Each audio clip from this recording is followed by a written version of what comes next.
güvenilir rol model dedik.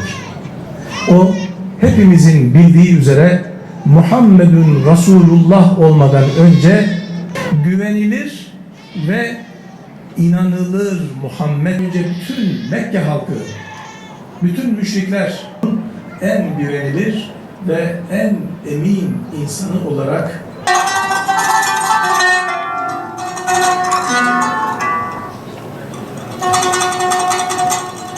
Allahümme salli ala seyyidina Muhammedin nebiyil ümmi ve ala alihi ve sahbihi ve sellim ya Şefi'allah ya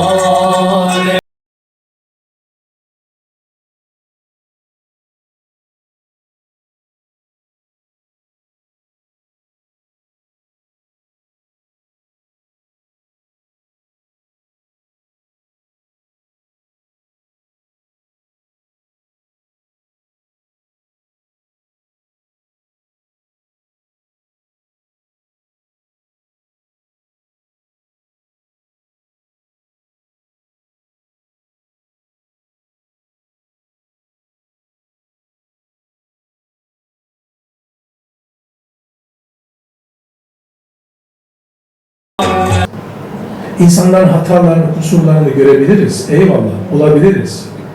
Ama affetmek Allah Teala'nın emri ve Peygamber Efendimiz'in sünneti. İnsanların birbirlerini affetmesi ve Allah katında bağışlanması için istiğfar etmesi, dua etmesi Allah'ın emri, Peygamber Efendimiz'in sünneti. İnsanlarla fikir alışverişi yapmak, insanların kanaatlerini, fikirlerini, geçmişinde yaptıklarının tamamını bir kenara bırakarak onları değerli hale getirip muhatap alıp onlarla yapacağımız işler konusunda istişare etmek Allah'ın emri, Peygamberimizin. İçinde bulunduğumuz dünya, az önce ifade ettiğim gibi, istediğimiz takdirde onlarca, yüzlerce hatayı, kusuru bulabileceğimiz ve hepimizin hatalı, kusurlu olduğu bir dünya. Ama asıl olan hata aramak, kusur aramak ve bunlar üzerinden insanları cezalandırmak değil, insan kazanmak. İnsanlara insan gibi muamele etmek, insanların insan yönünü Allah tarafından yaratıldığını bilip, onu fark edip ona göre davranmak. Efendimizin hayatından başka bir örnek vereyim.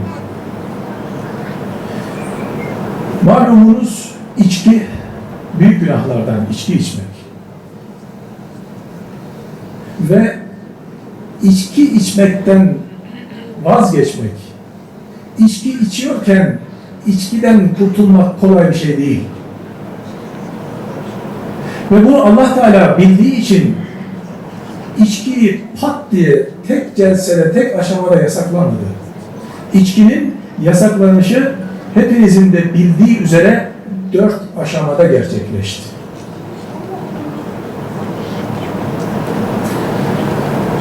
Dört farklı zamanda inen ayetlerle, ki aralarında fasılalar var ve bu fasılalarla birlikte nihayet içki kesin olarak yasaklandıktan sonra ashab-ı kiram arasından birisi Mescid-i Nebi'ye sarhoş olarak geliyor. Sahabe-i kiramlar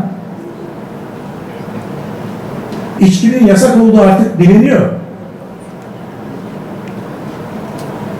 Ve buna rağmen içki müptelasından, belasından kurtulamamış, henüz içkiyi bırakamamış bir sahabe sarhoş bir vaziyette Mescid-i Nebi'ye namaz kılmaya geliyor.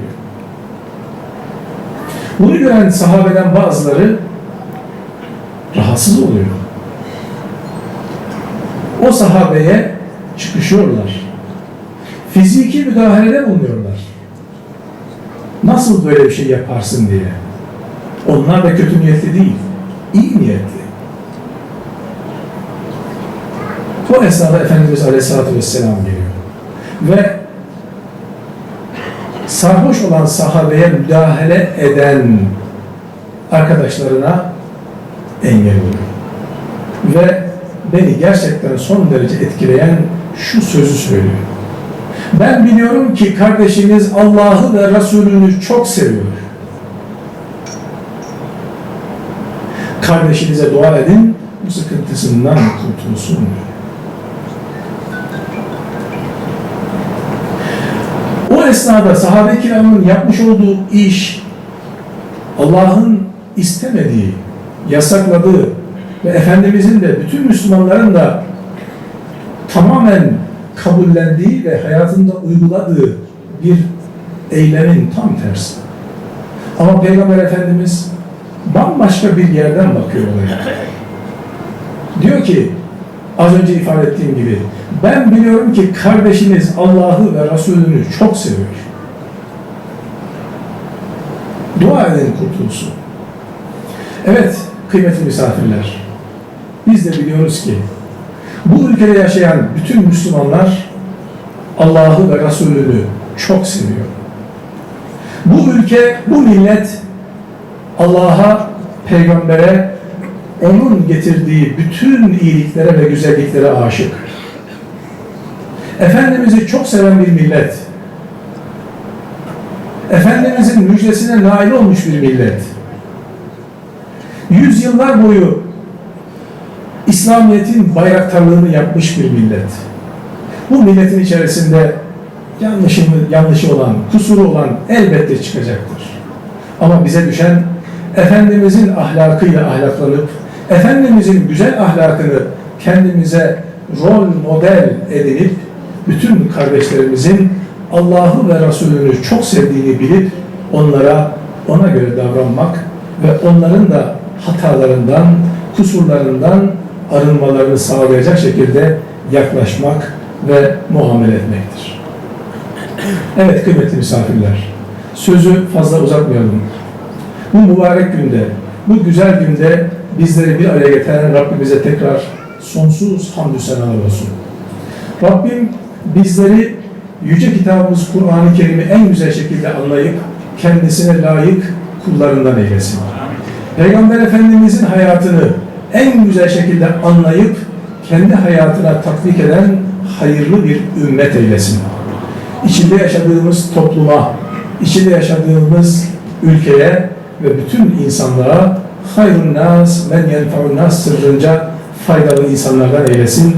Hepinizi Allah'a emanet ediyorum. Esselamu